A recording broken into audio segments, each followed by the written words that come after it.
ஓம் ஸ்ரீ குருப்யோ நமக. ஹரிஹி ஓம். சுக்லாம்பரதரௌ விஷ்ணும் சசிவர்ணம் சதுர்புஜம் பிரசன்னவதனம் த்யாயேத் சர்வ விக்னோபசாந்தயே. குருர் பிரம்மா குருர் விஷ்ணுஹு குருர் தேவோ மகேஸ்வரக. குரு சாக்ஷாத் பரபிரம்ம தஸ்மை ஸ்ரீ குரவே நமக. सरस्वती नमस्तुभ्यं वरदे कामरूपिणी विद्यारम्भं करिष्यामि सिद्धिर्भवतु मे सदा। पीताम्बरं करविराजितशङ्खचक्रकौमोदकी सरसिजं करुणासमुद्रं राधासहायमधिसुन्दरमन्दहासं वातालयेशमनिशं हृदि भावयामि। ओम नमो भगवते वासुदेवाय। ओम श्री कृष्णाय परब्रह्मणे नमः। अथ श्रीमन्नारायणीयं प्रथमं दशकं श्री भगवन्महिमानुवर्णनं सान्द्रानन्दावबोधात्मकमनुपमितं कालदेशावधिभ्यां निर्मुक्तं नित्यमुक्तं निगमशतसहस्रेण निर्भास्यमानम् अस्पष्टं दृष्टमात्रे पुनरुरुपुरुषातात्मकं ब्रह्मतत्त्वं तत्तावद्भाति साक्षात् गुरुपवनपुरे हन्तभाग्यं जनानाम्। एवं दुर्लभ्य वस्तुन्यपि सुलभतया हस्तलब्धे यदन्यत् तन्वा वाचा धिया वा भजति पदजन श्रुत्रतैव स्फुटेयम्। एते तावद्वयं तु स्थिरतर मनसा विश्वपीडा भगत्यै निःशेषात्मानमेनं गुरुपवनपुरा धीशमेवाश्रयामः। सत्वै यत्तत्पराभ्यामपरिकलनतो निर्मलं तेन तावत् भूतेन्द्रियैस्ते वपुरुति बहुशः श्रूयते व्यासवाक्यम्। तत्स्वच्छत्वाद्यदचादितपरसुख चिद्गर्भनिर्भासरूपम्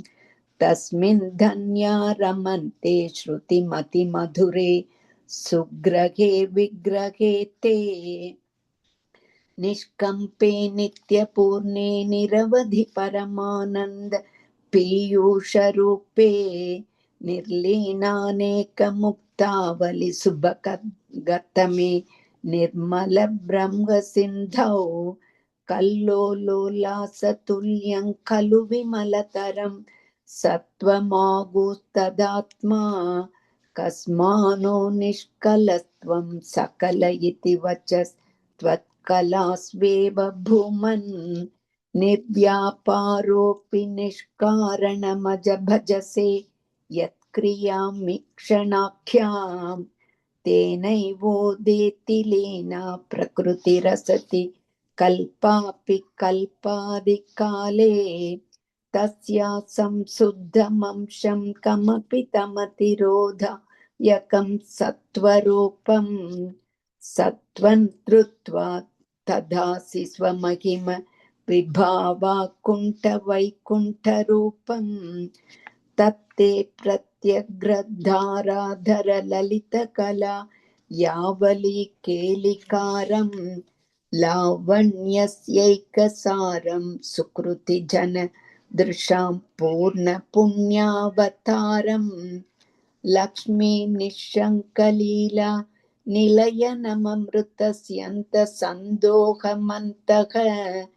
सिञ्चत्सञ्चिन्तकानां वपुरनुकलये मारुतागारनाथ। कष्टाते सृष्टिचेष्टा बहुतर भवखेदावहा जीवभाजाम्। इत्येवं पूर्वमालोचितमजितमया नैव मद्याभिजाने। नो चेज्जीवा कतौ वा मधुरतरमिदं त्वद्वपुश्चिद्रसाद्रम् नेत्रैः श्रोत्रैश्च पीत्वा परमरससुधाम्भोधिपूरे रमेरन् नम्राणां सन्निधत्ते सततमपि पुरस्तैरनभ्यर्ति तानभ्यर्तान् कामानजस्रं विदरति परमानन्दसान्द्रां गतिं च इत्तन्निःशेषलभ्यो निरवधिकफलः पारिजातो हरे त्वं शुद्रन्तं शक्रवाटीतृममभिलषति व्यक्तमत्तिव्रजोऽयम् कारुण्यात् काममन्यं ददति खलु परे स्वात्मतस्त्वं विशेषात् ऐश्वर्यादिक्षदेन्य जगति परजने स्वात्मनोऽपीश्वरस्त्वं त्वय्युच्चैरारमन्दिप्रदिपदमधुरे चेतनास्फीतभाग्याः त्वञ्चात्मा राम एव त्यतुलगुणगणाधार सौरे नमस्ते ऐश्वर्यं शङ्करादीश्वर विनियमनं विश्वतेजोहराणां तेजस्संहारि वीर्यं विमलमपि यशो निःस्पृगैश्चोपगीतम् अङ्गासङ्गा सदा श्रीरखिलविदसि न क्वापि ते सङ्गवार्ता तद्वाताकारवासिन् मुरहर भगवच्छब्दमुख्याश्रयोऽसि इति श्रीमन्नारायणीये श्रीभगवन्महिमानुवर्णनं नाम प्रथमं दशकं समाप्तं। नारायणाखिल गुरो भगवन्नमस्ते नारायणाखिल गुरो भगवन्नमस्ते। अथ द्वितीयं दशकं श्रीभगवत् रूपवर्णनं सूर्यस्पर्धिकिरीटमूर्ध्वतिलकप्रोद्भासि फालान्तरं कारुण्याकुलनेत्रमाद्र हसितोल्लासं सुनासापुटं गण्डोत्यन्मकराभकुण्डलयुगं कण्डोज्वलत्कौस्तुभं त्वद्रूपवनमाल्यहारपटल श्रीवत्सदीप्रं भजे केयूराङ्गदकङ्गणोत्तममहारत्नाङ्गुलीयाङ्गिद श्रीमद्भागुचतुष्कसङ्गदगता शङ्खारि पङ्केरुहां काञ्चिलाञ्छिदलसत्पीताम्बरालम्बिनी आलम्बे विमलाम्बुजद्युतिपदां मूर्तिं तवार्तिचित्तम् यत्रैलोक्यमहीयसोऽपि महितं सम्मोहनं मोहनात् कान्तं कान्तिनिधानतोऽपि मधुरं माधुर्यधुर्यादपि सौन्दर्योत्तरतोऽपि सुन्दरतरं त्वद्रूपमाश्चर्यतोऽप्याश्चर्यं भुवनेन कस्य कुतुकं पुष्णाति विष्णो विभो तत्तादृङ् मधुरात्मकं तव वपुः सम्प्राप्य सम्बन्मयी सा देवी परमोत्सुका चिरतरन् नास्ते स्वभक्तेष्वपि तेनास्यापत कष्टमच्युत विभो त्वद्रूपमानोज्ञप्रेमस्थैर्यमया दचापलबलात् चापल्यवार्तोदभूत् लक्ष्मीस्तावकरामणीयककृतैवेयं परश्वस्तिरेत्यस्मिन्नन्यदपि प्रमाणमधुना वक्ष्यामि लक्ष्मीपते ये त्वद्ध्यानगुणानुकीर्तनरसासक्ता हि भक्ता जनाः तेष्वेषा वसति स्थिरैव दयितप्रसाद दत्तादरा एवं भूतमनोज्ञतान वसुधा निष्यन्द सन्दोहनं त्वद्रूपं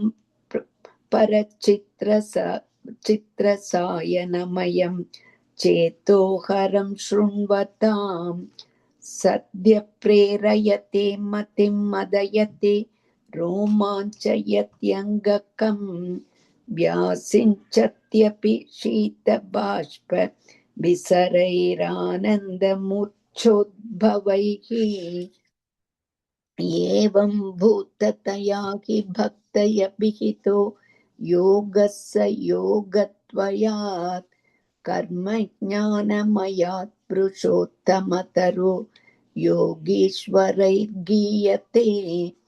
सौन्दर्यैकरसात्मके त्वयि खलु प्रेम प्रकर्षात्मिका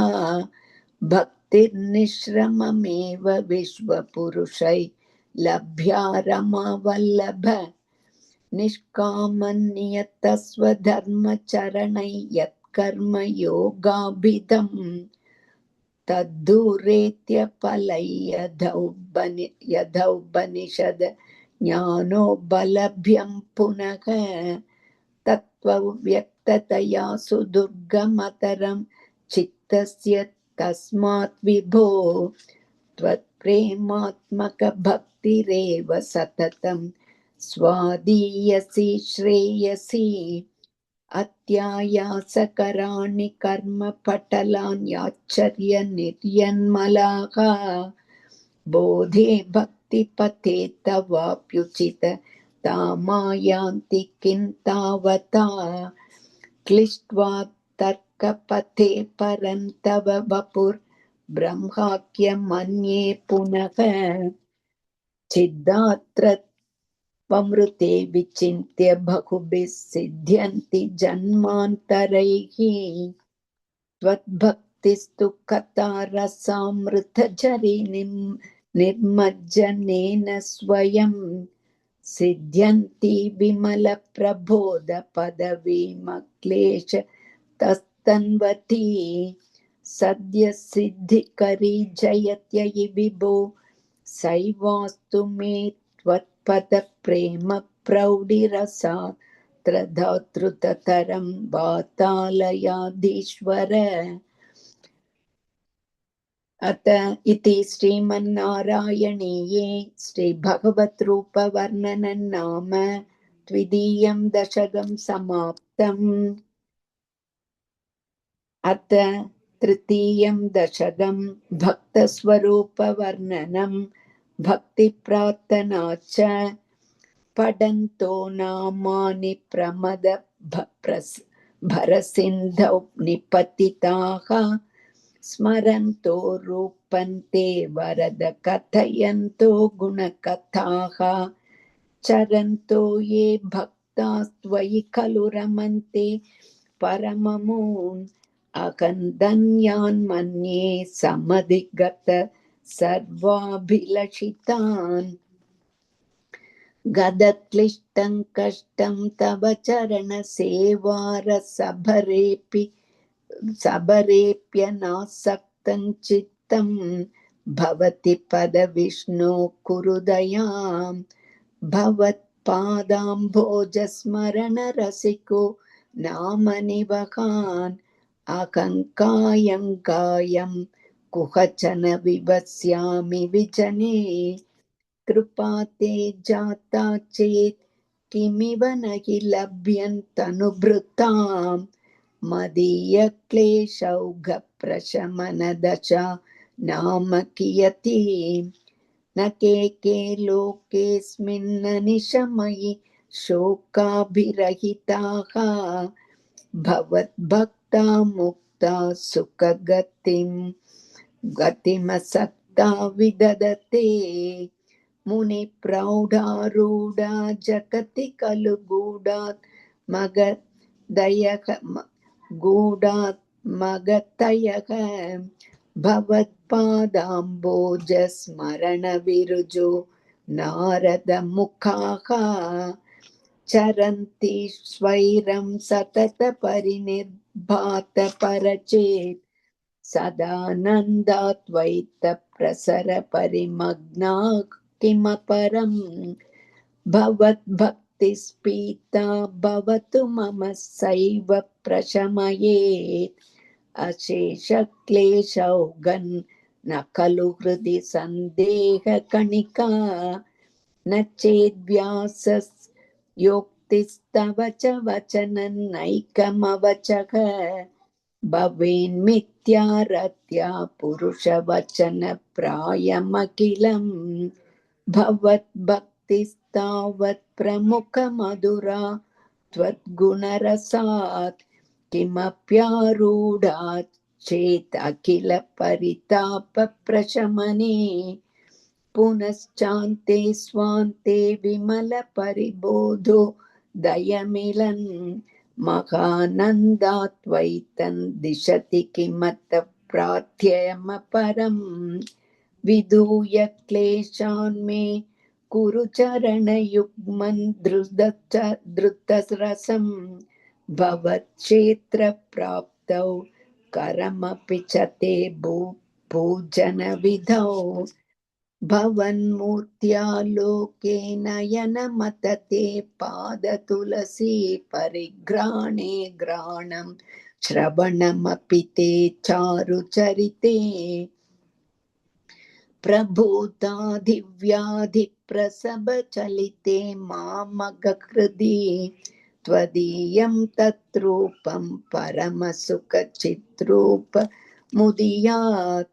उदञ्चत् रोमाञ्चो गलित बहु हर्षाश्रुनिवहः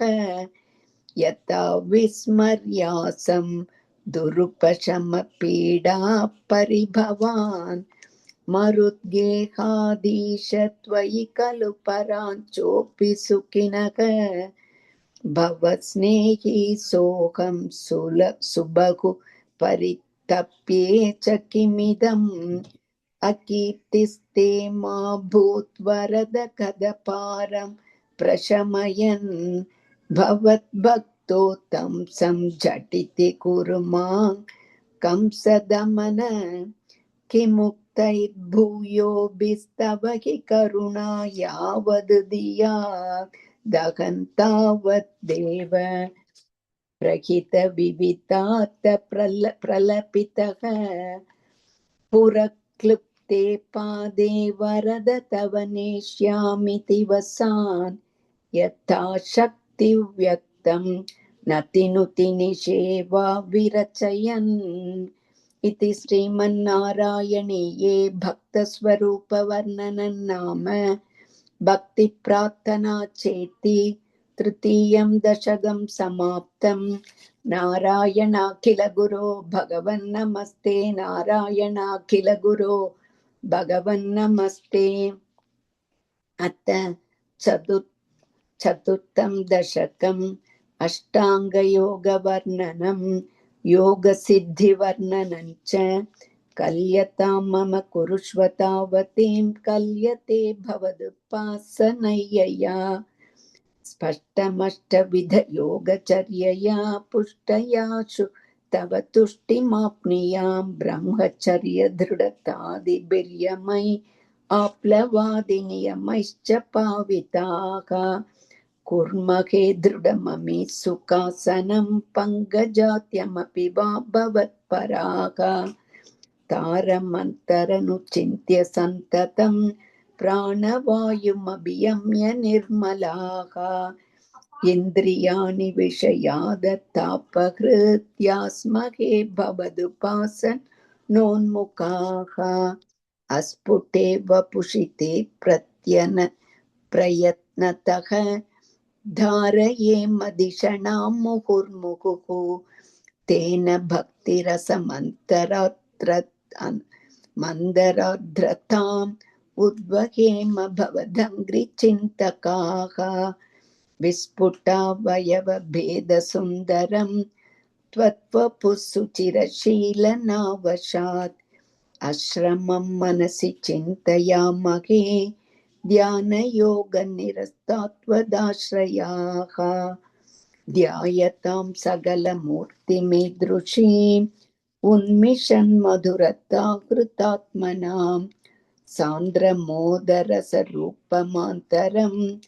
ब्रह्मरूपमयित्येव भासते। तत्समास्वदनरूपिणीं स्थितिं त्वत्समाधिमयि विश्वनायक। आश्रिताः पुनरधः परिच्युतौ आरभेमहि च धारणादिकम्। इत्थमभ्यसननिर्भरोऽलसत् त्वत्परात्मसुखकल्पितोत्सवाः मुक्तभक्तकुलमौलितां गताः सञ्चरेम शुकनारदादिवत्। त्वत्समाधिविजये तु यः पुनर्मङ्क्षुमोक्षरसिकः क्रमेण वा योगवश्यमनिलं षडाश्रयैरुणन्यत्यजशुषुम्नया शनैः लिङ्गदेहमपि सन्त्यजन्नतः लीयते त्वयि परे निराग्रहः ऊर्ध्वलोककुतुकीर्तुमूर्धतः सार्धमेव करणै निरीयते अग्निवासरवलक्षपक्षकैः रुद्रायणजुषाच्च दैवतैः प्राभितो रविपदं भवत्परः मोदवान् ध्रुवपदान्तमीयते आस्थितोत्तमहरालये यदा शेषवक्त्रतः नोष्मणात्यदे ईयते भवदुपाश्रयस्तदा वेदसपदमतः पुरैव वा तत्र वा तव पदे तवावसन् प्राकृतप्रलययेति मुक्ततां स्वेच्छया खलु पुरा विमुच्यते संविभित्य जगदण्डमोजसा। तस्य सक्षितिपयो महो निलद्यो महत्प्रकृतिः सप्तकावृत्तिः तत्तदात्मकतया विशन् सुखी याति ते पदमनावृतौ विभो अचिरादिगतिमीदृशी व्रजन् व्युच्युतिन्न भजते जगत्पते सच्चिदात्मक भवद्गुणोदयान् उच्चरन्दमनिलेश पाहि माम्। इति श्रीमन्नारायणीये अष्टाङ्गयोगवर्णनं योगसिद्धिवर्णनं चेति चतुर्थं दशकं समाप्तं। नारायणाखिल गुरो भगवन्नमस्ते। नारायणाखिल गुरो भगवन्नमस्ते। अथ पञ्चमं दशकं विराट् पुरुषोत्पत्तिवर्णनं व्यक्ताव्यक्तमिदन्न किञ्चिदभवत् प्राकृतप्रक्षये मायायां गुणसाम्यरुद्धकृतौ त्वय्या गताया लयं नो मृत्युश्च तदामृतं च समभून् नान्हो न रात्रे स्थितिः तत्रैकस्त्वमशिष्यता किल परा नन्दप्रकाशात्मना कालकर्मगुणाश्च जीवनिवहाव विश्वञ्च कार्यविभो चिल्लीलारदिमेयुषि त्वयि तदा निर्लीनता माययुः तेषान्नैव वदन्त्य सत्त्वमयि भोः शक्त्यात्मना तिष्ठतां नो चेत् किं गगनप्रसून सदृशां भूयो भवेत् सम्भवः एवं चत्विपराधकालविगता वीक्षांसि सृक्षात्मिकां विप्राणे त्वयि सुक्षुभे त्रिभुवनि भावाय माया स्वयं मायातः खलु कालशक्तिरखिला दृष्टं स्वभावोऽपि च प्रादुर्भूय गुणान् विकास्य विदधुस्तस्या सहायक्रियां माया सन्निहितो प्रविष्टवपुषा साक्षीति गीतो भवान् भेदैस्तां प्रतिबिम्बतो विविशिवान् जीवोऽपि नैवापरः कालाधिप्रतिपोदितात् भवता सञ्चोदिताश्च स्वयं माया सा खलु बुद्धितत्त्वमसृजत् योऽसौ महानुच्यते तत्रासौ त्रिगुणात्मकोऽपि च महान् सत्त्वप्रधानस्वयम् जीवेऽस्मिन् खलु निर्विकल्पमहमित्युद्बोधनिष्पादकः चक्रेऽस्मिन् सविकल्पबोधक महन् तत्त्वं महान् कल्वसौ सम्पुष्टं त्रिगुणैस्तमोति बहुलं विष्णो भवत्प्रेरणात् सोऽहं च त्रिगुणक्रमात् त्रिविधता मासाद्य वैकारिकः भूयस्तैजस तामसाविति भवन् आद्येन सत्त्वात्मना देवानिन्द्रियमानिनो कृददिशा वादाकपाश्यस्विनः वह्नीन्द्राच्युतमित्रकान् विधुविधि श्रीरुद्रशारीरकान् भूमन्मानसबुद्ध्यहङ्कृतिमिलच् चित्ताख्यवृत्त्यन्वितम् तच्चान्धकरणौ विभो तव बलात् सत्त्वांस एवासृजत् जातस्तैजसतो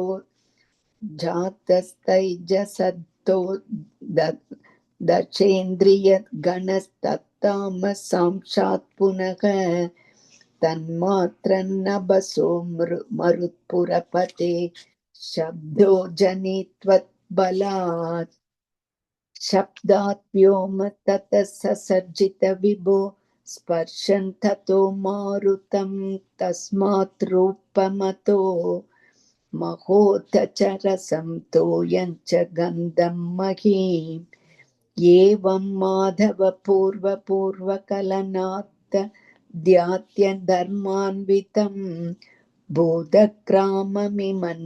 त्वमेव भगवन् प्रकाशयस्तामसात् एते भूतगणास्तदेन्द्रियगणा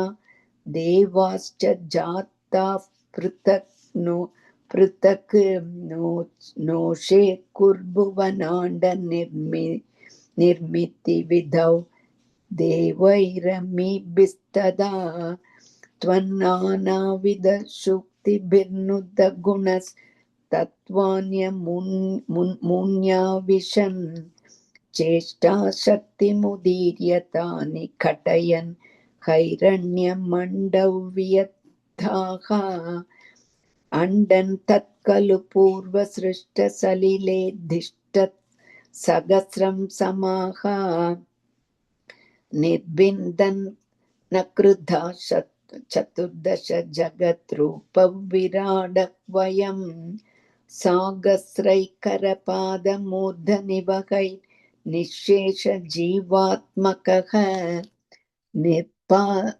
निर्भातोऽसि मरुत्पुराधिपसमां त्रायस्व सर्वामयात् इति श्रीमन्नारायणीये विराट् पुरुषोत्पत्तिवर्णनं नाम पञ्चमं दशकं समाप्तं। नारायणाखिल गुरो भगवन्नमस्ते, नारायणाखिल गुरो भगवन्नमस्ते इति। अथ षष्ठमं दशकं विराट् देहस्य जगतात्मत्ववर्णनम्। एवं चतुर्दश जगन्मयताङ्गतस्य पातालमीश तव पादतलौ वदन्ति पादोर्ध्वतेशमपि देवरसातलन्ते गुल्भद्वयं खलु महातलमद्भुतात्मन् जङ्गे तलातलमतो सुतलं च जानु किञ्चोरुभागयुगलौ वितलातले द्वे शोणितलं जगनम्बरम् अङ्गनाभिः वक्षश्च चक्रनिलयस्तव चक्रपाणि ग्रीवामगस्तव मुखं च जनस्तपस्तु पालं शिरस्तव समस्तमयस्य सत्यम् एवं जगन्मयतनो जगदाश्रितैरप्यन्यैर्निबद्धवपुषे भगवन्नमस्ते त्वद्ब्रह्मरन्ध्र पदमीश्वर विश्वकन्द छन्दांसि केशव घनास्तव केशभाषाः उल्लासि चिल्लियुगलं द्रुहिणस्य गेहं पक्ष्माणि रात्रिदिवसौ सविता च नेत्रे निःशेष विश्वरचना च कटाक्षमोक्षग कर्णौ दिशोष्वियुगलं तव नासिके द्वे लोभत्रपे च भगवन्नदरोत्तरोष्ठौ तारागणाश्च दशनाश् शमनश्च दंष्ट्रा मायाविलासहसितं श्वसितं समीरः जिह्वाजलौ वचनमेष शकुन्तपङ्क्तिः सिद्धादयस्वरगणा मुकरन्ध्रम् अग्निः देवाबुजास्तनयुगं तव धर्मदेवः भृष्टं त्वद्धर्म इह देव मनः सुधांशुः अव्यक्तमेव हृदयाम्बुजमम्बुजाक्ष कुक्षिः समुद्रनिवहा वसनन्तु सन्ध्ये शेफः प्रजापतिरसौ वृषणौ समित्रः श्रोणीस्थलं मृगगणा पदयोर्नगास्ते हस्त्युष्ट्रसैन्धवमुखा गमनं तु कालः विप्रादिवर्णभवनौ वदनाब्जबाहो चारुरुयुग्मचरणं करुणाम्बुधेते संसारचक्रमयि चक्रधरक्रियास्ते वीर्यं महासुरगणोऽस्थिकुलानि शैलाः नाड्यसरित्समुदयस्तरवश्चरोम जीयादिदौ वपुरनिर्वचनीयमेष ईदृग्जगन्मयवपुस्तव कर्मभाजां कर्मावसानसमये श्रमणीयमाहुः तस्यान्तरात्मवपुषे विमलात्मने ते वातालयाधिपनमोऽस्तु निरुन्धिरोगान् इति श्रीमन्नारायणीये विराट् देहस्य जगत्तात्वर्णनं नाम षष्ठं दशकं समाप्तम् नारायणाखिल गुरो भगवन्नमस्ते नारायणाखिल गुरो भगवन्नमस्ते अथ सप्तमं दशकं हिरण्यगर्भोत्पत्तिवर्णनं वैकुण्ठदर्शनं च एवं देव चतुर्दशात्मक जगद्रूपेण जातः पुनः तस्योर्ध्वं खलु सत्यलोकनिलये जातोऽसि धाता स्वयं यं शंसन्ति हिरण्यगर्भमखिल त्रैलोक्य जीवात्मकम् यो भूस्फीतरजो विकार विकसन्नानासिसृक्षा रसः सोऽय विसर्ग तत्तहृदय सम्पश्यमान स्वयं भूतं कल्वनवाप्य विश्वविषयं चिन्ताकुलस्तस्तिवान् तावत् त्वं जगतां पते तपतपेत्येवं हि वैहायसीं वाणी मे नमशिश्रव श्रुतिसुखां कुर्वं तपः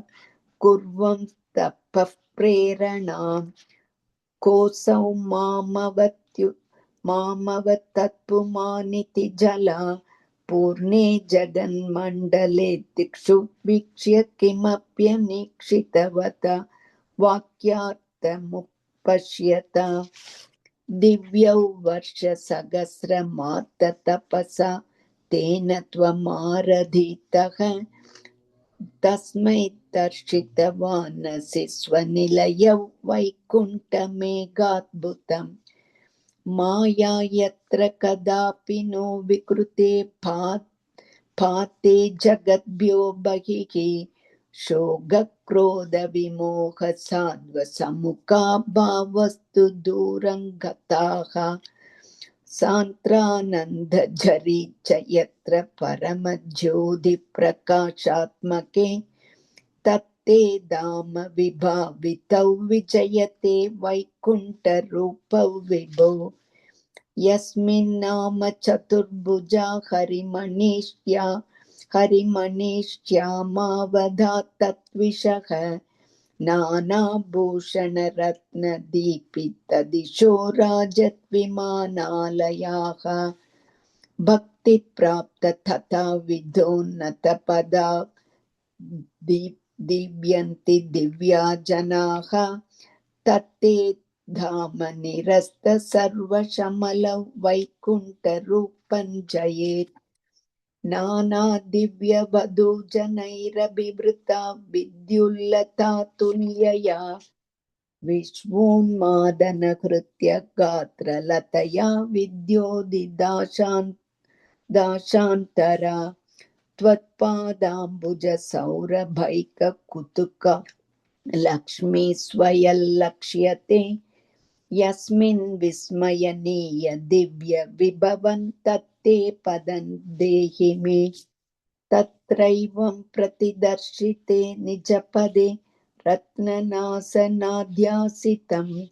भास्वत्कोटिलसत्किरीटकटगात्या कल्पदीप्राकृति श्रीवत्साङ्कितमात्तकौस्तुभमणिछायारुणङ्कारणं विश्वेशान्तव रूपमैक्षत विधिस्तत्ते विभो भातु मे कालाम्भोदकलाय कोमलरुचि चक्रेण चक्रन् दिशाम् आवृण्वानमुदारमन्दहसितस्यन्द प्रसन्नाननम् राजकम्बुकदारिपङ्कजतर श्रीमद्भुजामण्डलम् स्रष्टुस्तुष्टिकरौ वपुस्तव विभो मद्रोगमुद्वासयेत् दृष्ट्वा सम्भृत सम्भ्रमः कमलभूस्त्वत्पादपातोरुहे हर्षावेशवशौ वदो निपतितः प्रीत्या कृतार्तिभवन् जानास् एव मनीषितं मम विभो ज्ञानं तदा पादय त्वयिताद्वैधभवत् स्वरूप परमित्याचष्टतं त्वां भजे आताम्रे चरणे विनं रमततं हस्तेन हस्ते स्पृशन् बोधस्ते भविता न सर्गविधिर्बन्धोऽभि सञ्चायते इत्याभाष्य गिरं प्रतोष्य नितरा सच्चित्तगूढस्वयं सृष्टौ तं समुतरयः स भगवन्नुल्लासयोलागतान् नारायण इति श्रीमन्नारायणीये हिरण्यगर्भोत्पत्तिवर्णनं नाम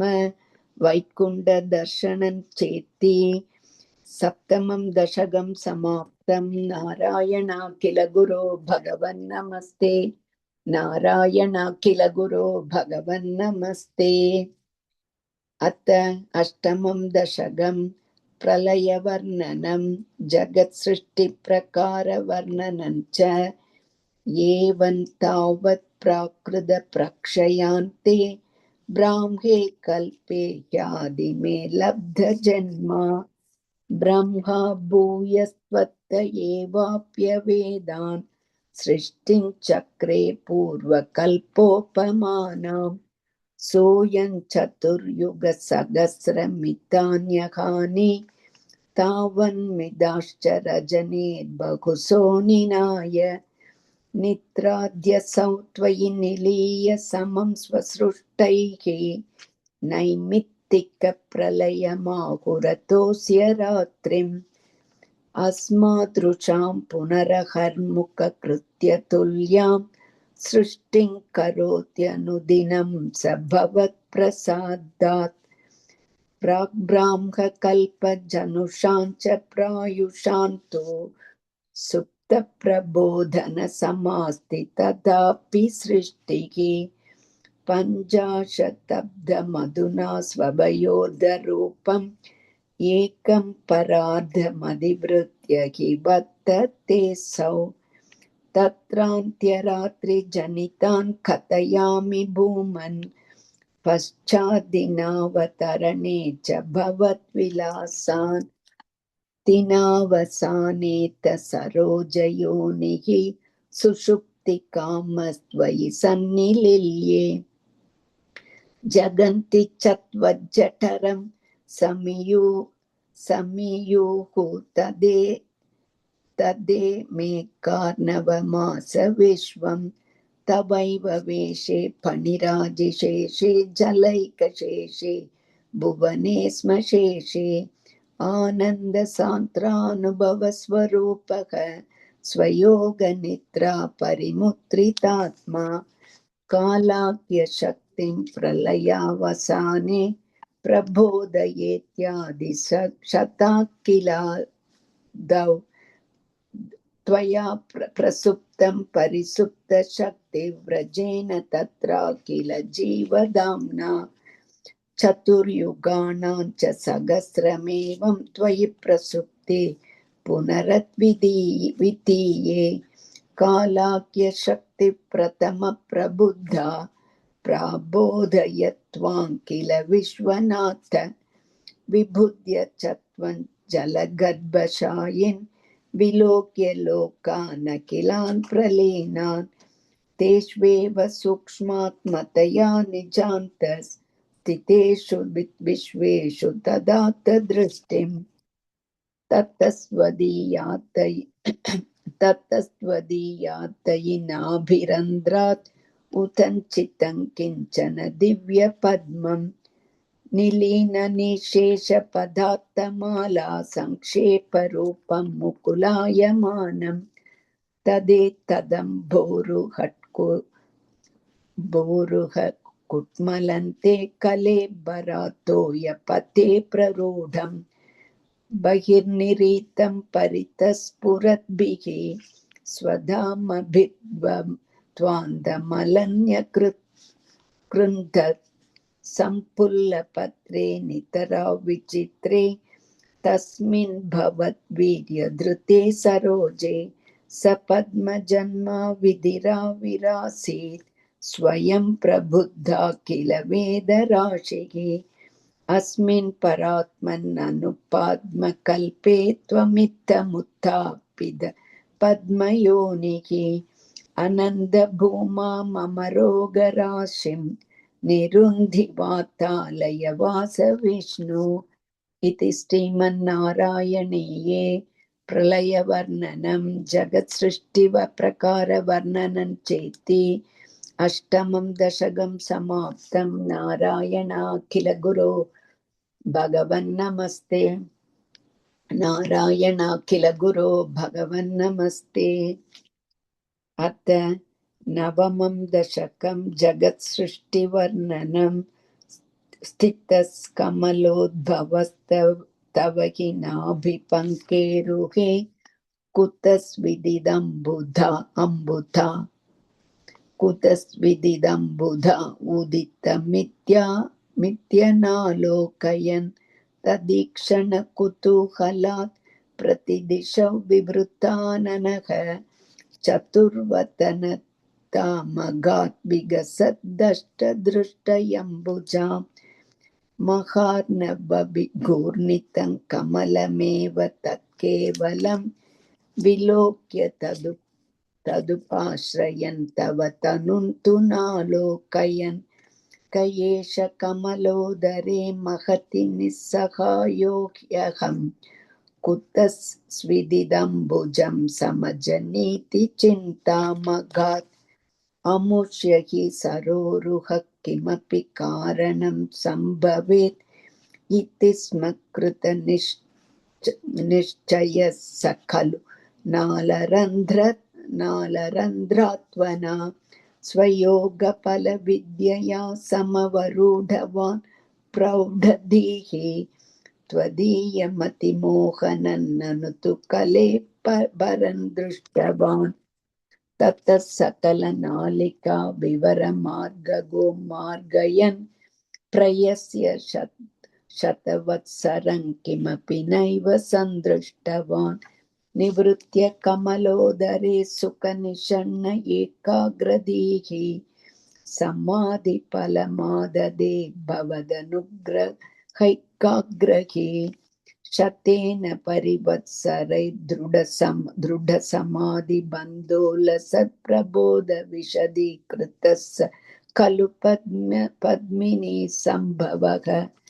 अदृष्टसरमद्भुतं तव हि रूपमन्तर्दृशा व्यचष्ट परितुष्टधीर्भुजगभोगभागाश्रयम् किरीटमकुटोलसत्कटकहारकेयूरयुं मणिस्फुरितमेकलं सुपरिवीतपीताम्बरं कलाय कुसुमप्रभं कलतलोलसत्कौस्तुभम् वपुस्तदयि भावये कमलजन्मने दर्शितं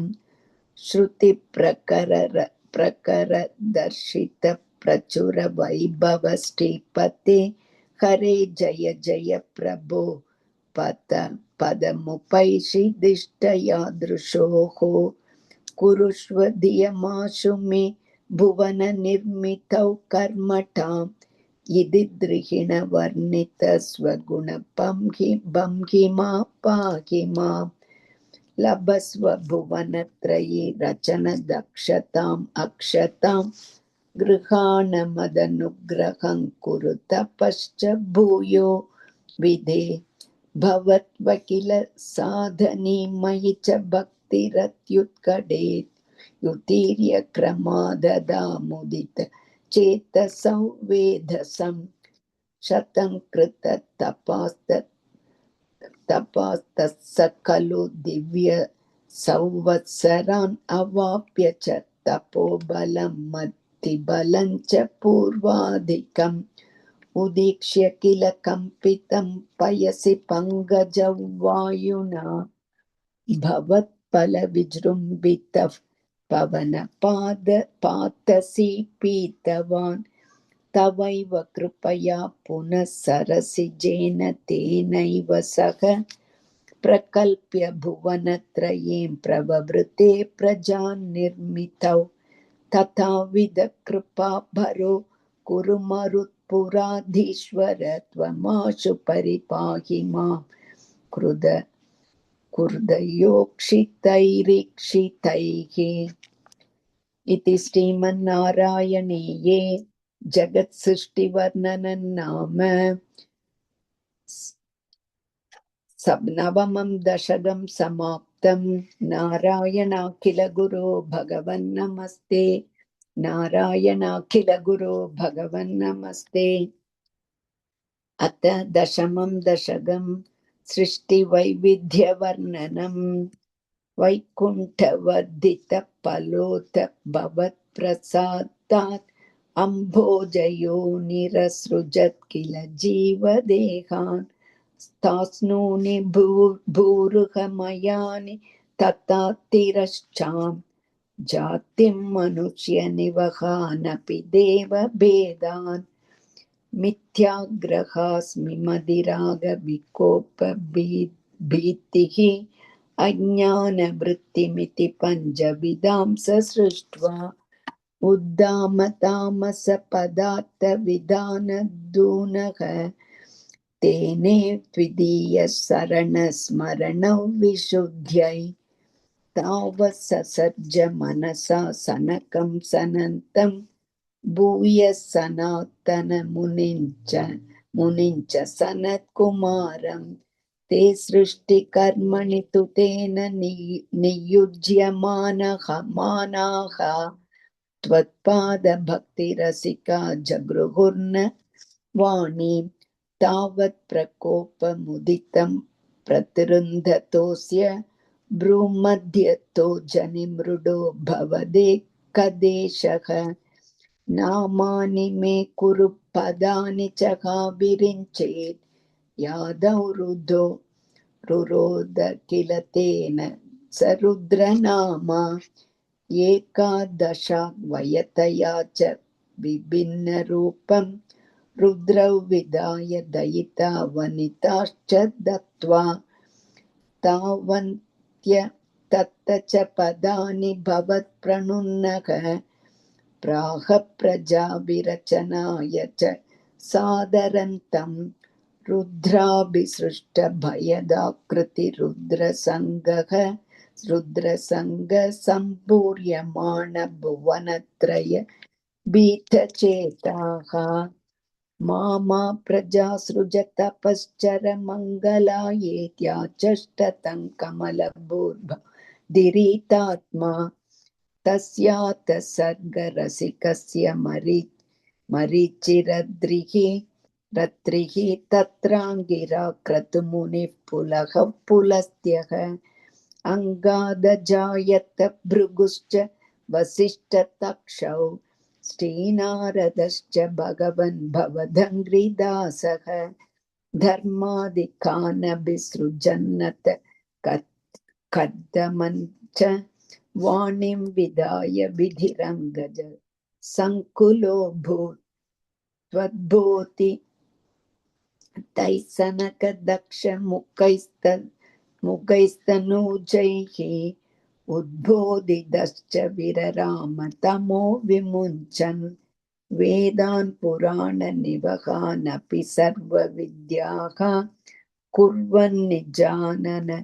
गणाच्चतुराननोऽसौ पुत्रेषु तेषु विनिधाय स सर्गवृद्धिम् अप्राप्नुवंस्तव पदाम्बुजमाश्रितोऽभूत् जानन्नुपायमतदेहमजो विभज्य स्त्रीपुंस भावमभजन्म नुदत्वधूप्यां दाप्याञ्च मानुषकुलानि विवर्धयंस्त्वं गोविन्द मारुतपुरेश निरुन्धिरोगान् इति श्रीमन्नारायणीये सृष्टिवैविध्यवर्णनं नाम दशमं दशकं समाप्तम्। नारायण किल गुरो भगवन् नमस्ते, नारायण किल गुरो भगवन् नमस्ते। अथ एकादशं दशकं सनगादिना वैकुण्ठप्रवेशवर्णनं जय विजय चापवर्णनं हिरण्यकशिपु हिरण्याक्षोत्पत्तिवर्णनं च क्रमेण सर्गे परिवर्धमाने कदापि दिव्यासनकादयस्ते भवद्विलोकाय विकुण्ठलोकं प्रभेदिरे मारुतमन्दिरेश मनोज्ञैः श्रेयसकाननाद्यैः अनेकवापी मणिमन्दिरैश्च अनोपमन्तं भवतो निकेतं मुनीश्वराः प्रापुरतीतकक्ष्याः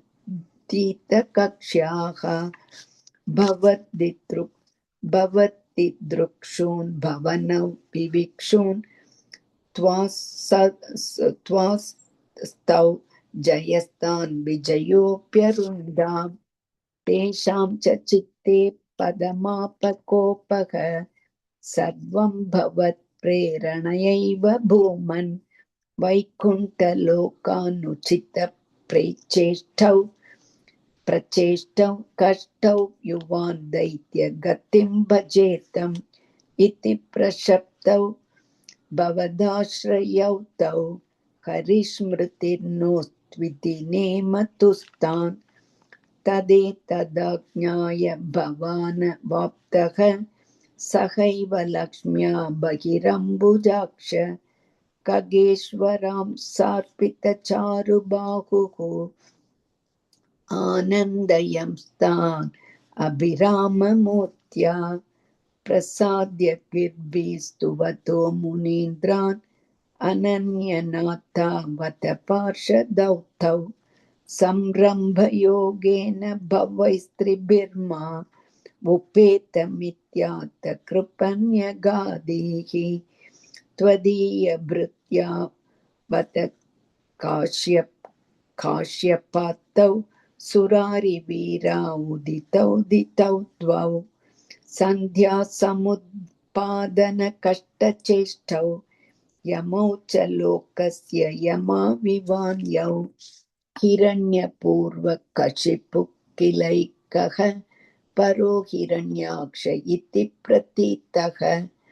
उभौ भवन्नात्तमशेषलोकं वृषान्यरुन्धान् निजवासनान्धौ तयोर्हिरण्याक्षमगासुरेन्द्रः रणाय धावन्ननवाप्तवैरि भवत्प्रियां क्षमां सलिले निमज्य चचार कर्वात् विनदन् कदावान् ततो जलेशात् सदृशं भवन्तं निशम्य बभ्राम कवेशयं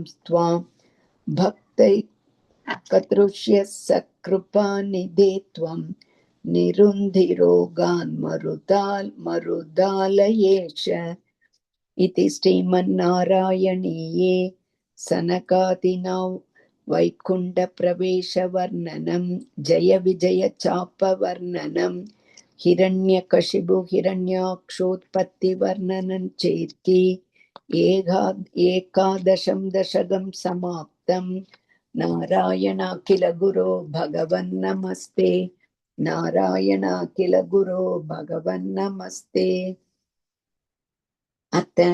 द्वादशं दशकं वराहावतारवर्णनं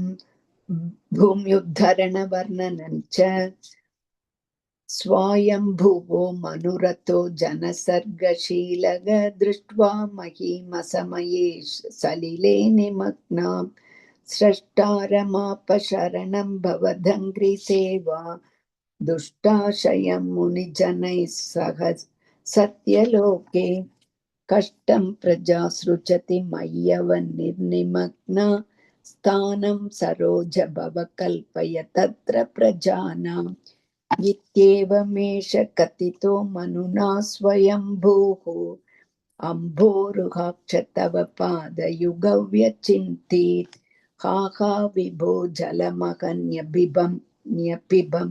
पुरस्तात् अद्यापि मज्जति मही किमहं करोमि इत्थं त्वदङ्घ्रियुगलं शरणै यतोऽस्य नासापुटात् समभव शिशुकोलरूपी अङ्गुष्ठमात्र वपुरुत्पतितः पुरस्तात् भूयोत कुम्भिसदृशः समजृम्भतास्त्वम् अभ्रे तथाविधमुदीक्ष्य भवन्तमुच्चैः विस्मेरता विदिरगात् सगसूनुभिः स्वैः कोऽसावचिन्त्य महिमा किडिरुत्थितो मे नासापुडात् किमु भवेद् जितस्य माया इत्थौ विचिन्तयति धातरि शैलमात्रः सद्यो भवन् किल जगज्जित घोरघोरं तन्ते निनादमुपकर्ण्य जनस्तपस्थाः सत्यस्थिताश्च मुनयो नुनुवुर्भवन्तं तत्तोत्र हर्षुलमनाः परिणत्य भूयः तोयाशयौ विपुलमूर्तिरवातरस्त्वं ऊर्ध्व प्रसारि परिधूम्र विधूतरोमा प्रोक्षिप्तवालधिरवाङ्मुख घोरघोणः तूर्णप्रदीर्ण जलदः परिपूर्णदक्षिणा स्तोत्रून्मुनीन् शिशिरयन्नवतेरितत्वम् अन्तर्जलन् तदनु सङ्कुलनक्रचक्रम् भ्राम्यतिमिङ्गिलकुलं कलुषोर्मिमालम् आविश्य भीषणरवेण रसातलस्तान् आकम्पयन् वसुमती मघवेश्य यस्त्वम् दृष्ट्वा तद्दैत्यहतकेन रसातलान्ते सव्वेशितां झटिति कूटकिटिर्विभो त्वम्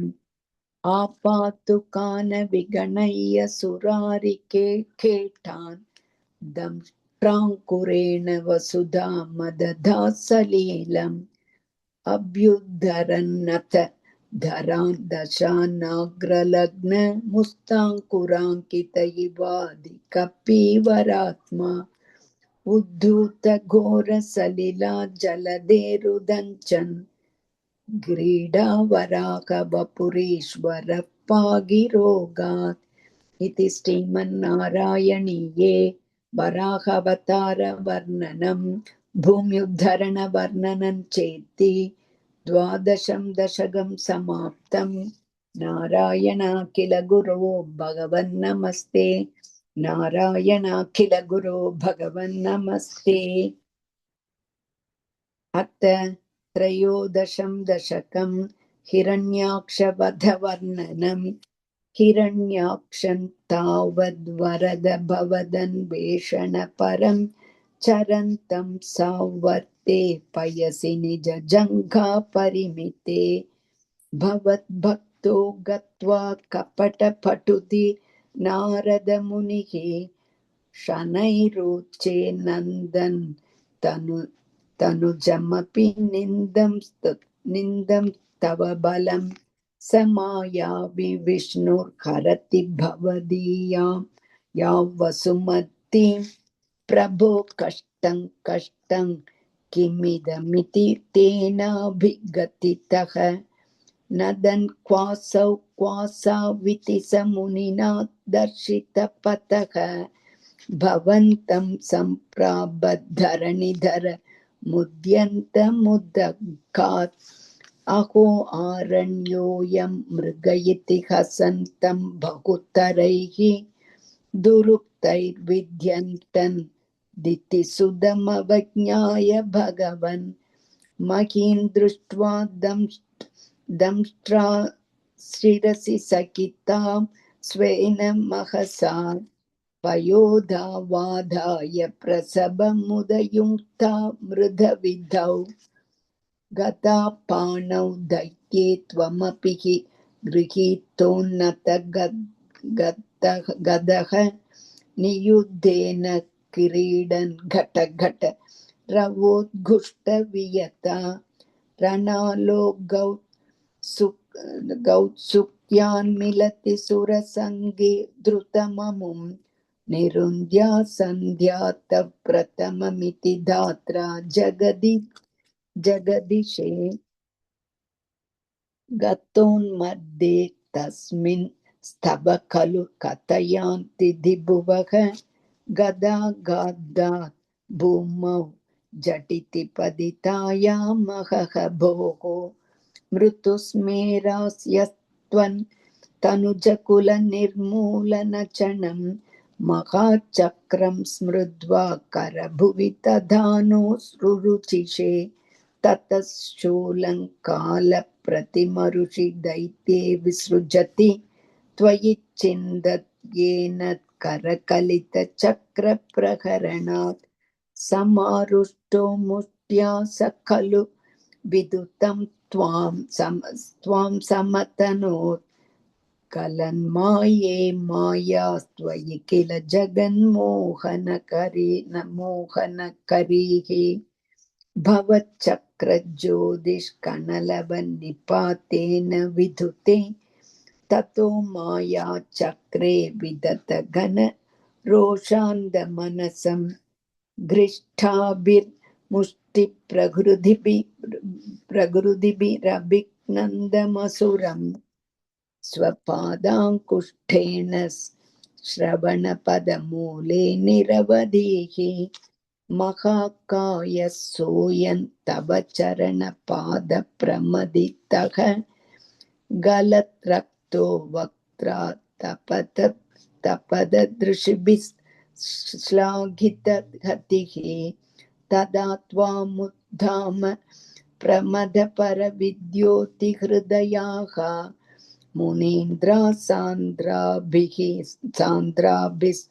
सान्द्राभिस्तुतिभिरनुवन् नद्वरतनुं त्वच्चिच्छन्दो रोमस्वपि गुषगणचक्षुषि कृतं चतुर्होतारोङ्घ्रौ सृक्कपि वदने चोदरयिडा ग्रहाजिह्वायान्ते परपुरुषकर्णे च चमसाः विभो सोमो वीर्यवरद कलदशेऽप्युपसदः मुनीन्द्रैरित्यादिस्तवनमुखरैर्मोदितमनाः महीयस्या मूर्त्या विमलतरकीर्त्या च विलसन् स्वधिष्ण्यं सम्प्राप्तः सुकरसविहारि मधुरिपो निरुन्ध्यारोगं मे सकलमपि वातालयपते इति श्रीमन्नारायणीये हिरण्याक्षवधवर्णनं नाम त्रयोदशं दशकं समाप्तं। नारायणाखिल गुरो भगवन्नमस्ते। नारायणाखिल गुरो भगवन्नमस्ते। अथ चतुर्दशं दशकं कपिलोपाख्यानं नाम समनुस्मृततावगाङ्घ्रियुग्मः समनुः पङ्कजः सम्भवाङ्गजन्मा निजमन्तरमन्तरायहीनं चरितं ते कथयन् सुखन्निनाय समये खलु तत्र कर्दमाख्यः द्रुहिणच्छाय भवस्तदीयवाचा धृतसर्गरसो निसर्गरम्यं भगवं त्वमायुतं समासिषेवे गरुडोपरि कालमेघकम्रं विलसत्केलिसरोजपाणिपद्मं हसितोलसिताननविभो त्वं वपुराविष्कुरुषे स्म कद्दमाय स्तुवते पुलकावृताय तस्मै मनुपुत्रीं तयितान्न वापि पुत्रीः कपिलं च सुतं स्वमेव पश्चात् स्वगतिं चाप्यनुगृह्य निर्गतो भूः स मनुष्यतरूपया महिष्या गुणवत्या सुतया च देवहूत्या भवदीरितनारदोपदिष्टः समगात् कर्दममागधिप्रदीक्षम् मनुनोपहृताञ्च देवहूतिं तरुणीरत्नमवाप्य कर्दमोऽसौ भवदर्चननिवृत्तोऽपि तस्यां दृढशुश्रूषणया तथौ प्रसादं स पुनस्त्वदुपासनप्रभावात् दयिता कामकृते कृते विमाने वनिताकुलसङ्कुलो नवात्मा व्यहरत् देवपतेषु देवहूत्या शतवर्षमथव्यतीत्य सोऽयं नवकन्या समवाप्य धन्यरूपाः वनयानसमुद्यतोऽपि कान्ता हितकृत्वजननोत्सुकोऽन्यवात्सीत् निजभर्तृगिराभवन्निषेवा निरताय मत देवदेवहूत्यां कपिलस्त्वमज्जायथा जनानां प्रतियिष्यन् परमात्मतत्त्वविद्यां वनमेयुषि कदमे प्रसन्ने मदसर्वस्वमुपाधि सञ्जनन्यै कपिलात्मकवायुमन्दिरेश त्वरितं त्वं परिपाहि मां गदौघात्। इति श्रीमन्नारायणीये कपिलोपाख्यानं नाम चतुर्दशं दशकं समाप्तं। नारायणाखिल गुरो भगवन् नमस्ते। नारायणाखिल गुरो भगवन् नमस्ते। अथ पञ्चदशं दशकं कपिलोपदेशः। मदिरिह गुणसक्ता बन्धकृद्देष्वसक्ता त्वमृतकृदपृन्दे भक्तियोगस्तु शक्तिं महदनुकमलभ्या भक्तिरेवात्र साध्या कपिलतनुरिति त्वं देवहूत्यैन्यगादीः। प्रकृतिमहदहङ्काराश्च मात्राश्च भूतान्यपि हृदपि दक्षाक्षि पूरुषः पञ्चविंशः इति विदितविभागो मुच्यते सौ प्रकृत्या कपिलतनुरिति त्वं देवहूत्यैन्यगादीः। प्रकृतिगतगुणसौ गुणौघैर्नाज्यते पुरुषोऽयं यदि तु सजति तस्यां तद्गुणास्तं भजेरन् मदनुभजन तत्त्वालोचनैः साप्यपेयात् कपिलतनुरिति त्वं देवहूत्यैन्यगादीः। विमलमतिरुपातैरासनात्यैर्मत्तङ्गं गरुडसमधिरूढं दिव्यभूषायुधाङ्कं रुचितुलिततमालं शीलयेत्तानुवेलं कपिलतनुरिति त्वं देवहूत्यैन्यगादीः। मम गुणगणलीला कर्णनैः कीर्तनाद्यैः मयि सुरसरिदोघप्रज्ञचित्तानुवृत्तिः भवति परमभक्तिः सा हि मृत्योर्विजेत्री। कपिलतनुरिति त्वं देवहूत्यैन्यगादीः। अहह बहुलहिंसा सञ्जितात्तै कुटुम्बं प्रतिदिनमनु पुष्णन् स्त्री जितोपाबाललाले विशतिः गृहसक्तो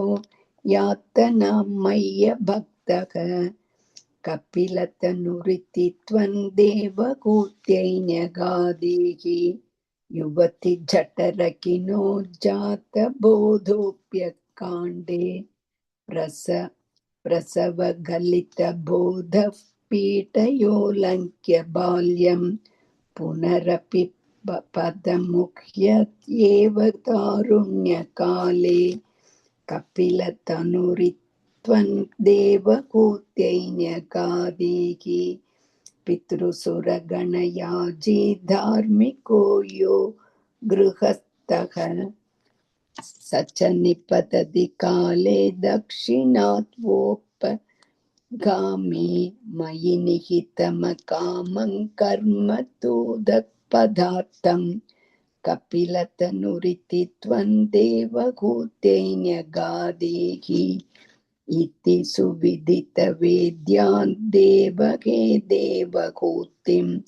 कृतनुतिमनुगृह्य त्वं गतो योगिसङ्गैः। विमलमतिरतासौ भक्तियोगेन मुक्ता त्वमपि जनहितार्थौ वर्तसे प्रागुदीच्यां। परम किमु बहुक्त्या त्वत्पदाम्भोज भक्तिं सकलभयविनेत्रीं सर्वकामोपनेत्रीं वदसि खलु दृढं त्वं तद्विधूयामयान्मे गुरुपवनपुरेश त्वय्युपादत् स्वभक्तिम् इति श्रीमन्नारायणीये कपिलोपदेशन्नाम पञ्चदशं दशकं समाप्तम्। नारायणाखिल गुरो भगवन्नमस्ते। नारायणाखिल गुरो भगवन्नमस्ते।